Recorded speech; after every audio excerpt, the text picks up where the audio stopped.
So, good morning. Good things happen on Fridays. I'm Rob Thomas.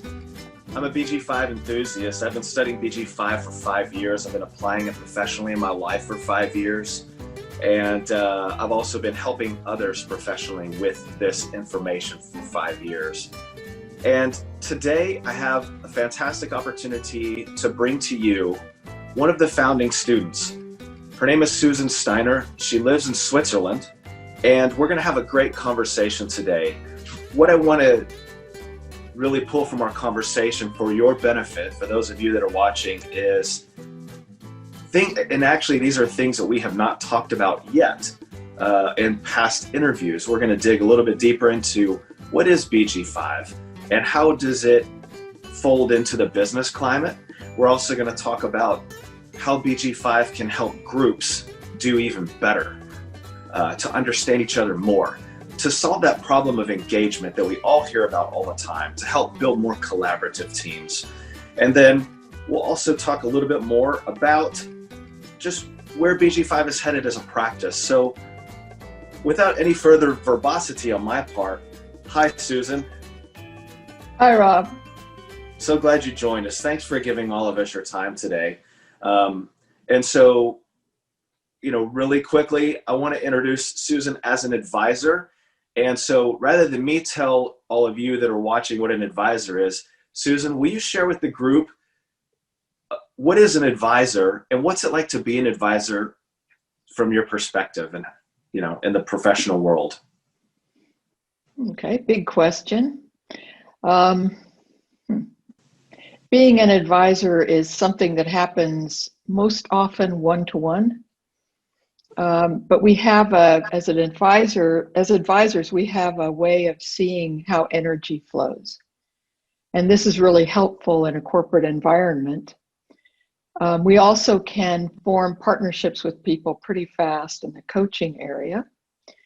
But mostly I would say advisors are the ones without all the energy that's being expended in companies, where people are busy building and building and building most of the time. And advisors have a unique perspective where we can guide energy to be used the most effective way. Indeed. So Susan, I didn't tell you this in our conversation before this conversation, but I'm married to an advisor. So everything that you just talked about, I get to watch as if it's an art form. And I do really want to, excuse me, I want to give it that level of admiration because to be able to, first of all, see the patterns and see the energy on the planet is an unbelievable gift. And then to be able to see, so for those of you that are watching, one of the characteristics, and it's actually one of the strongest characteristics of an advisor, is the ability, so the nonverbal presence operates in a way where an advisor can literally not see into the other, but really penetrate the other person's aura, energetic field, that and really understand them. And I see my wife do this quite a bit. So Susan, you're an executive coach.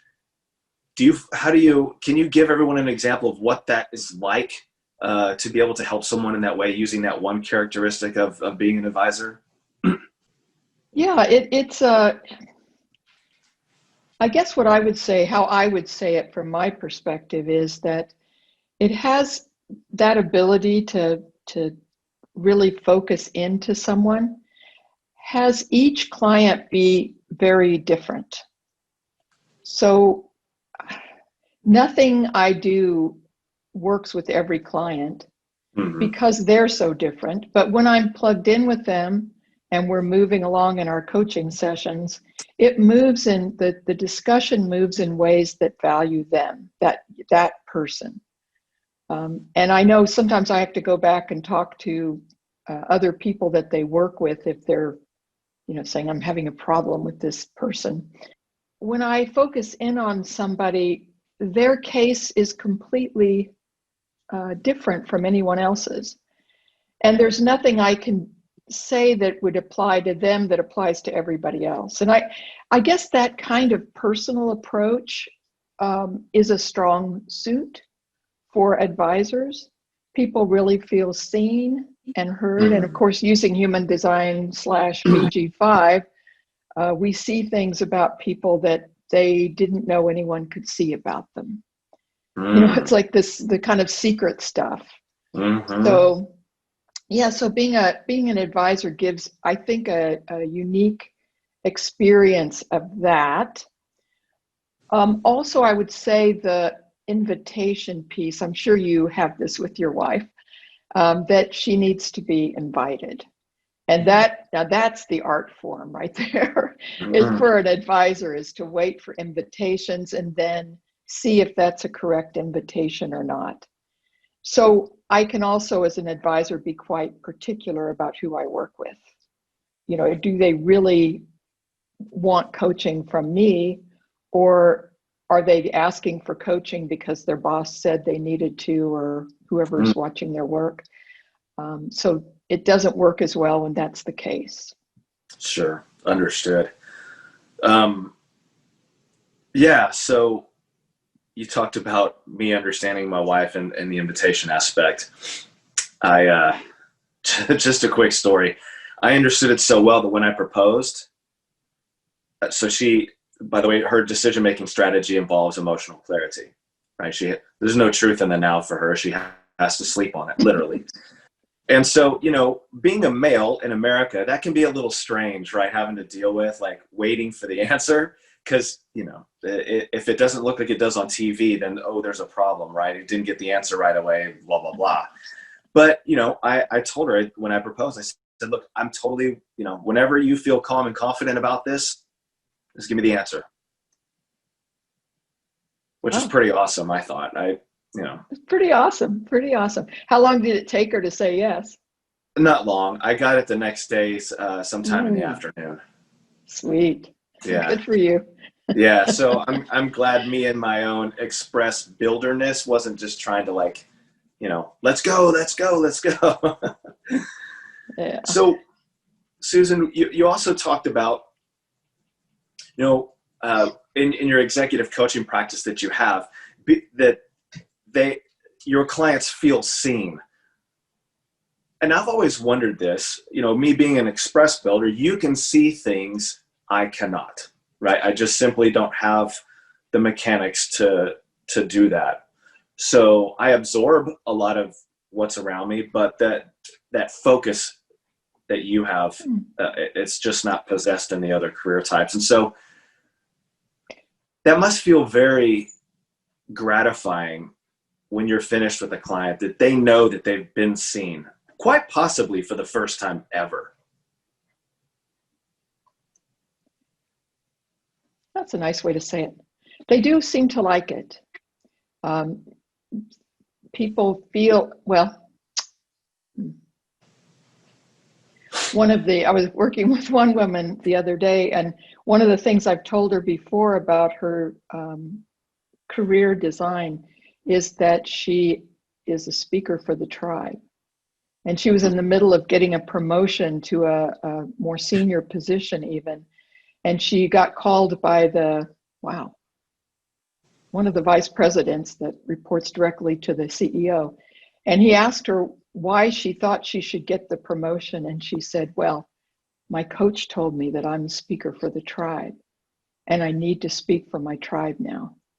And he said, what do you mean by that? And she explained it, and he said, you're right, you are. And she got the promotion. Oh, but that's fantastic. I know. I said to her, you said what? Because I thought, oh my gosh.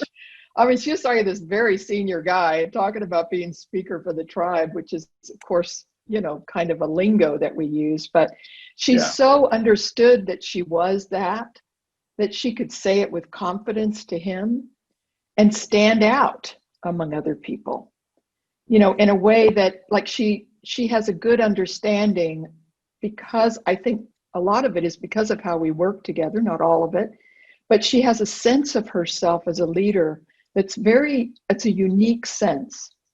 It's not like every other leader. She doesn't mess around. She knows who she is. She knows what to avoid and watch out for. But I think because even on Zoom, uh, I think this all works. I don't know how, but that I can look into her and see those things, of course, looking at her design at the same time. Mhm. And she gets it on a really deep level, and it changes how she feels about herself. Wow, that's a great story. As you were telling me about that, I just envisioned your client standing there in her power. We hear that phrase a lot, and using the vernacular that you gave her, uh, was almost like communicating that power to the person who was considering her for the promotion.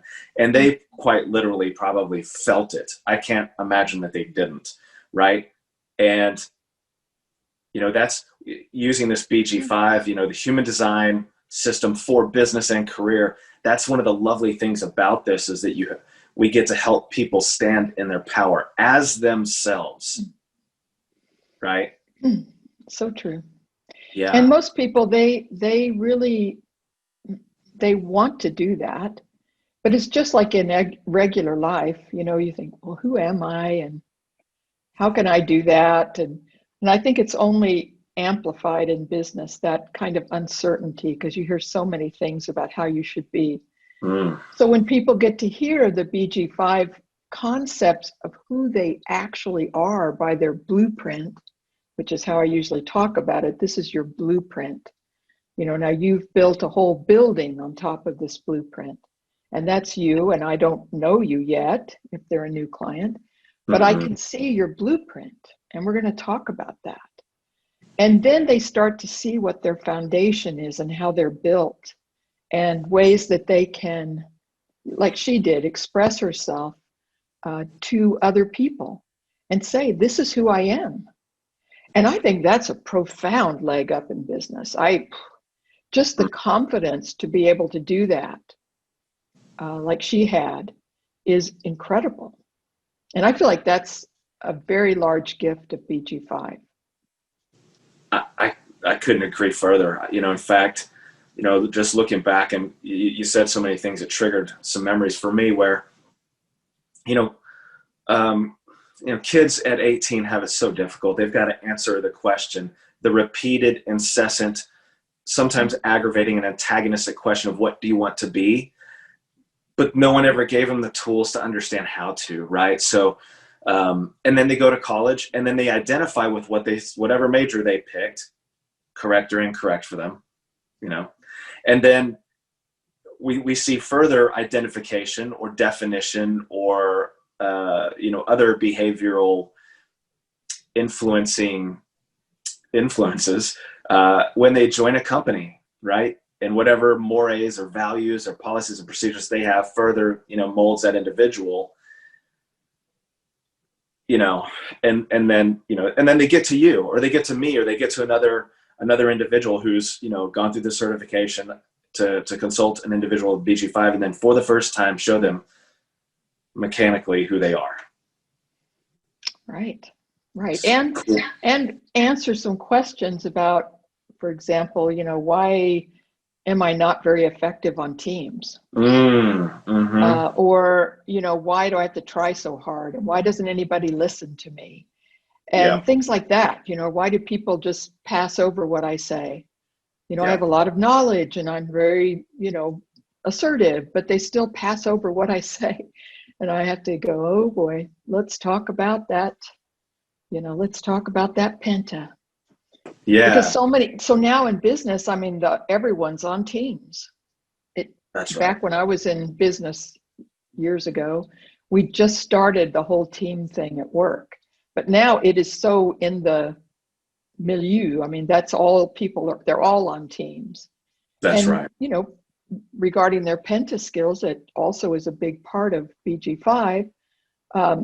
People have different strengths on a team, and they get ignored about other strengths they have that they wonder why. And we can talk about that. And I think it helps people then have a different attitude as they sit in a team meeting. Mm-hmm. Sometimes I can say to them, if you're quiet, keep following the discussion, stay very present, and just experiment with being quiet. And just wait and see when they call on you. Someone's going to say, hey, Bill, you're being so quiet. What do you think? Mm-hmm. Then you have the floor and you can actually say something that'll matter. And then they go, ah, great. And they try it, and finally they don't suffer so much in meetings anymore. But those kind of things, just the penta conversation, the penta realizations really help people in the way the corporations are set up now. Yeah. So it sounds like you're doing a lot of work, penta type work, team type of work. Let me really quickly just help everybody who's watching who hasn't either come across that word yet or maybe even taken the course. So as one progresses through their BG5 certification, they get to learn, because the cool thing about human design in career and business is that what you can do for one, you can do for many. And so that path, that study path in BG5 of certification follows along with that. You learn how to help an individual, then you help partners, then you can help small groups of 3 to 5, which we call a penta. And then, everybody that's watching, because you've been at a conference before, they have the big breakout session. There was, 1,000 or 100, hundreds of people in a room. And then after that breakout session, miraculously, below everyone's awareness, on no effort of their own, everybody just kind of automatically moved into groups of 3 to 5. And so what Susan's talking about is this is how people work today. The Googles, the Facebooks, the Amazons, they're organized in small groups of 3 to 5. And so we get to study in BG5 how all this energy comes together and how to work with it for maximum efficiency, maximum output. So great example, Susan. You're doing a lot of work in the penta. Individuals are coming to you with all kinds of issues. Maybe they don't feel, they're not getting acknowledged, right? No one's asking them to share what they think or what they see, etc. Are there some other penta-based type of issues that you have been helping individuals with or helping teams with lately? Well, of course, the opposite is also true. Some people have very, very strong small group skills, penta skills, and they often are the ones who do all the work and get burned out because everyone defers to them on the team. They can't help themselves. They defer to this person. So some of those people come along also and wonder, why am I doing everything? What's wrong with these people? So it's just, there's a lot of things that happen, and it's not just, of course, at work. You think about your life, you don't spend that much time just all by yourself, totally away from people. You're always around a few people, even on an elevator. Anyone who still gets on elevators, or when you're in a car, or when you're at dinner or something, you're with a small group. So this happens a lot, that the dynamics change considerably. And I know I used to wonder why that was so for me. As soon as I'd get around 2 other people, I'd go quiet. And I think, I'm not really a quiet person. But then if I try to say something, it sounds awkward and weird. And so then it's like, oh, now I get it. Avoid groups of 3. Now that's advice for advisors actually overall, because groups of 3 are not our best thing. But anytime I was in a small group, I learned to just be quiet and wait. And it is a discipline, but boy, it pays off. My husband once told me, he's actually a classic builder, and he told me that when I'm sitting there quiet in a group, like at dinner or something, he said, you're so present. Everybody can feel you. Believe me, he says, because I'm watching and I'm paying attention. I'm looking at each person. And then when the time comes, someone will direct something toward me, and then I can speak. And I sound like myself. So I don't know, there's a lot with pentas. Now, what I'd love to do more of is working with teams or small groups that want to really accomplish something.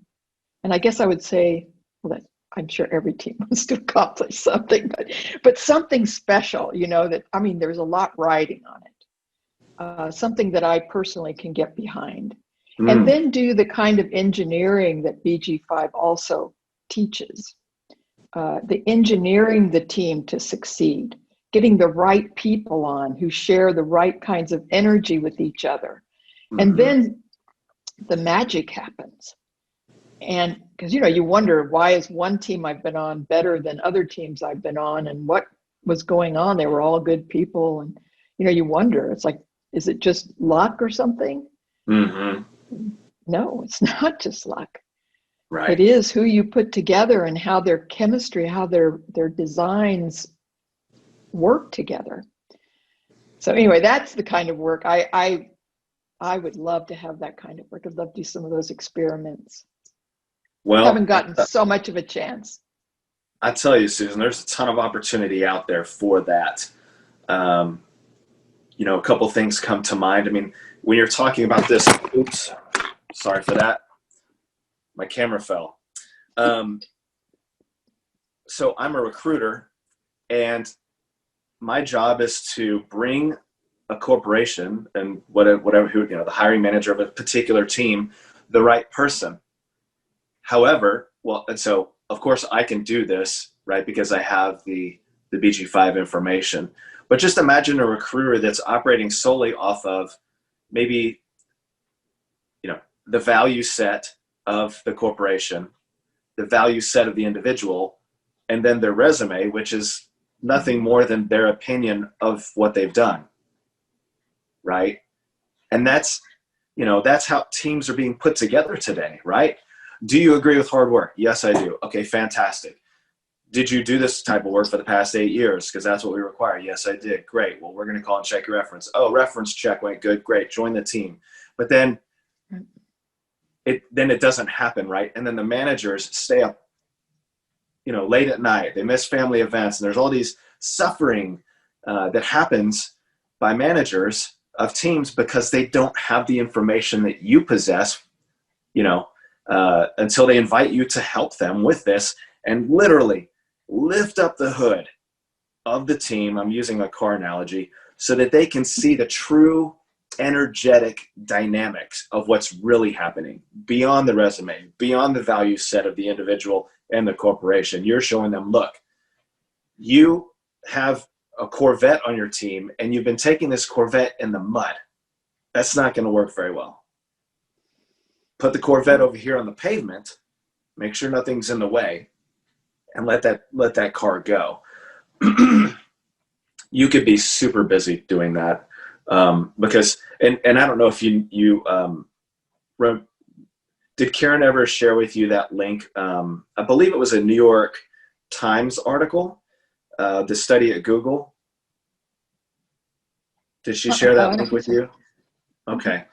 I'll forward it to you after this, and I may just put it in the when we post this conversation, I'm going to put that link down below. There was a group that did a study at Google. They wanted to find out why are certain teams successful and certain ones aren't. And it was about a 2.5-year study, if I'm not mistaken. And they really didn't find anything other than like just basic things that individuals had in common. But beyond that, they didn't find anything like what you could have presented them. So imagine you walking into Google and being able to show them, here's why that team was successful, and here's why this one is not. And here's the plan to change things around so that this team could be more successful. Like, unbelievable. And that's just Google. You could probably spend the rest of your career working just for Google, but if that was correct for you, of course. But they're in Zurich now too. Oh wow, big Google presence here. Yeah. Yeah, Funny well, you should mention them. Yeah, that's so true. It's so funny to be, well, it's not funny, but it's strange to be in possession of potential information that could be used the way you describe. yeah, It's strange. And then to say, well, but where is that happening? yeah. Because I talk to people, I throw out seeds all the time about this very thing. And I just chat with people about it. And some people are interested. Some kind of think maybe it's too strange for them at this Yeah. point, which it probably is. So that's good. But when a company's ready for it, I think it is the most powerful secret information they could ever have. Yeah. And for me personally, I'd love to do this kind of work as an experiment so I can learn more about it. I mean, I'm a 1-3 advisor. So I love to learn the theory and study. And then I love to apply it and make the mistakes and see how it really works. You talked about going under the hood. That's a really good way to look at it. It's like, what's going on under here? And from my perspective as an advisor, what does it all mean? Mm-hmm. How does that work for individual teams and individual people? And oh man, that would be just so wonderful. Oh yeah. If I were going to start a team to do something amazing, you better believe, in fact, in my business, I do it. It's like, no, not whenever we want to bring somebody into our coaching group, my partner, my business partner sends me their birth information so I can look and see if they're the right fit for us. And it's like, no, it seemed like a nice person, but no, they're not going to give us the thing we want. And so she says, oh, thank you so much. And, let's keep in touch. So we're real careful about that in our own coaching group. It's very interesting. I don't know. So I would love those kind of opportunities. And I think just a couple case studies like that would go a long ways to having more people understand what's available. Mm-hmm. And all of that being said, it's an idea whose time is coming. Totally. And maybe not totally there yet. And I respect that. And I don't want to push things, push envelopes that shouldn't be pushed right now, let's say, or that where I'm not invited. So here's that invitation thing comes up again. Mm-hmm. But I put out seeds. I'm totally sold on it, obviously. And the little experimentation I've been able to do in companies, and some managers and those guys are pretty open-minded. And I say, I'll do it. I'm not going to charge you anything extra for it, but if we can get this information from the people on your team, let me take a look. And I've been able to give them really good suggestions about how to use their people more expediently, how to have their people be happier where they're working, to have the team be more productive. And they were pretty impressed with that. So I know it's just okay. Who wants that? Yeah, for sure. Well, I'm excited to see that unfold for you. Just as a quick note, and I don't know if CEOs are primarily the person that you have your first conversation with, but there's all these other assessments that are out there. They've been around for decades, and they've always moved in the direction of, lifting the hood, but they've never even gotten close to the car, right? I mean, you've seen them, Myers-Briggs, to give you 4 letters and off you go, right? And the DISC system, Yep. you're graded across the 4 different letters. DISC is actually an acronym. And then there's stuff like predictive index, which gives you a graph. And so if your line doesn't match the line of that organization, then you just don't get hired. But all of that to say, I'm going to talk about the CEOs. Predictive index put a study out there across like 500 CEOs. And they found that the CEOs, there's 3 things that they mainly think about that keep them up at night, that are constant headaches for them. First of is talent acquisition, and there could be all kinds of problems there, talent acquisition, but knowing who to hire, just like you talked about with BG5, being able to show a CEO, here's the gap in the team, and this is where we hire next, right? And that way they're further informed as to who to hire outside of the value set, outside of the list of requirements. We now know the energetic requirements, but then the talent acquisition. And then the second one, which you just talked about, and you're currently helping people with, which is exciting, is talent optimization. Hooray, I've got a team of 7, but they're banging around into stuff. And how do I get all the horses to run together, down the track, so to speak? So you're helping people solve two of the biggest problems that plague almost every organization on the planet. Yeah. So one real quick question. I had this curiosity at the beginning, but here we are. Before you saw the term advisor, or before you even saw the human design term, which its equivalent is called projector, did you know that you were a guide? No, No. I didn't. No, I had the thought that I was somebody who should be extremely successful because I was very well educated, and I was really ambitious, and I'm a willful person, and I should be, making a lot of money and having these great jobs.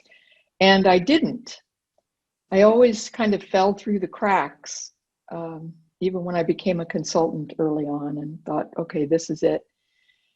And it wasn't until I learned that I was an advisor that it fell into place for me, what was missing. And mainly what was missing for me was waiting for invitations rather than trying so hard and using all of my excellent skills to try to, kind of banging my head against the wall. When I stopped doing that, invitations started coming toward me. And I've been successful in what is for me an unprecedented way since I learned about human design and BG5. It completely turned my career around. I can't even, for an advisor to be recognized and have success based on what she's really good at, her gifts, it is beyond anything I could have imagined. And outside of that, if we're floundering around just trying to be like everybody else and do what they do, it is painful. Wow. Not that I didn't have some success, but boy, it just seemed like I should have a lot more. And now I can't say that anymore. Now I say, yeah, well, yeah, this is good life. Wow. Yeah. That sounds fantastic. The success that you were talking about, that feeling of success. So last week I did an interview with Leanne Wolf, who's in our community, and she's an express builder. And she mentioned something and it blew me away. She said, in all the information, with human design and BG5, Ra mentions the word happiness one time. And the way that she discussed this, her viewpoint was that, happiness is a mental feeling, but that success that you feel, it's a cellular feeling, right? It's not of the mind, it's cellular. It's like, just like you were just talking about, that, it's a feeling. Yeah. Yeah, it is. It's a whole body. It's everything. It's like finally the round peg finds the round hole. Kind of thing. Like, yes, I belong. Okay, yeah, I see now where I fit in the scheme of things. And I think that's the beauty of BG5 is people can see, we'll get back to where we were at the first, people see where they fit. They see who they are in the scheme of things. And a lot of times when we're just armed with that, we just know that, we can make some really great decisions. Now, hopefully using our decision-making strategy, and you can make some really wonderful decisions because you have a sense of yourself that most people don't have, including what your purpose is in life. And that, to me, is like, I see it reflected back when I tell people about their overview and about who they are, when I'm looking with them at their design and what that means for them as a leader, what that means for them as they're transitioning between jobs. Where do you want to go look? Are you sure you want to look where you think you should look? And questions like that, then they have some purchase, they have somewhere to consider from. because they know things about themselves. And we're talking about it, I get all excited about it every time I talk about it with anybody. But that is such a service to the world. You know, it's such a service to the world, and it's a service to people who are going through their own paths in this, where I usually work with people is in the big corporations. And that is a heavy spiritual path. It's like somebody in a monastery almost, but you're doing it in a corporate environment. And it is very, very difficult for people to come away from that feeling successful and fulfilled and even surprised and at peace. You know, that isn't usually what people say they're feeling when they work at corporations. Because it's a difficult path. But with human design, with BG5 application to business, people can find that for themselves. And I feel like their path gets a little bit easier. And I love that part. I think that's, it makes it all worthwhile. Well, I love how you've explained all of this, Susan. So now what I want to do for everybody who is watching, who may want to connect with you in some way, how do they find you? How do you want them connecting with you? What website do they go to, or how do they check you out just to learn more about you and begin, learning more about you?